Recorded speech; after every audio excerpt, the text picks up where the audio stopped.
Nimi on Jarmo Hyväoja ja ikävuosia on kertynyt 67 kappaletta. Eläkkeellä ollut tässä nyt 3 vuotta. Sitä ennen tein pitkän työuran autokorjaamoalalla, myös isoissa autolan konserneissa päällikkötehtävissä ja sitten viimeiset 5 vuotta olin tuommoisen korjaamolaiten maahantuojan hommissa myyntipäällikkönä.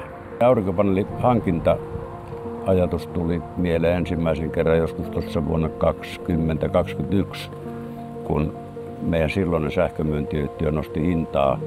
Viime syksynä täällä oli kova ralli paneelikauppiailla päällä.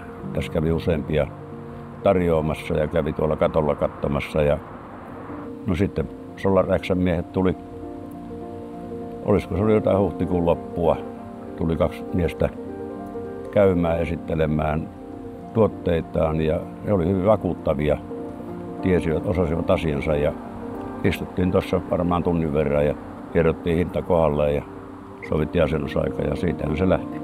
Asennusaika-aloitus oli sovittu kello 8 ja herrat oli kello 8 paikalla. Työt alkoi välittömästi ja molemmat tiesi mitä tekee. Toinen teki sähköasiat ja toinen laittoi paneeleita paikalleen ja erittäin asiallisia kavereita. Ja se oli muistaakseni kello oli jotain 2 maissa, kun homma oli selvä. Asentajat hoiti työnsä niin kuin piti, eivät pyörinyt toistensa jaloissa enkä minä heidän jaloissaan. Ja reijät ja läpivien kaikki mitä tehtiin, niin ne on tehty sinne mihin kuuluukin ja siististi. Ei ollut mitään roskia pihalla eikä katolla eikä missään muualla. Se meni ihan niin kuin pitää. Asennuksen loppuvaikutelma on se, että se tehtiin niin kuin se piti tehdä ja kaikki toimii ja lämpimästi suosittelen muillekin, jos palvelu on koko ajan sillä tasolla. Kaverit, jotka asensi, niin ne oli oikein asiakasystävällisiä, ei mitään tuppisuita ja heidän kanssaan tuli oikein hyvin toimeen.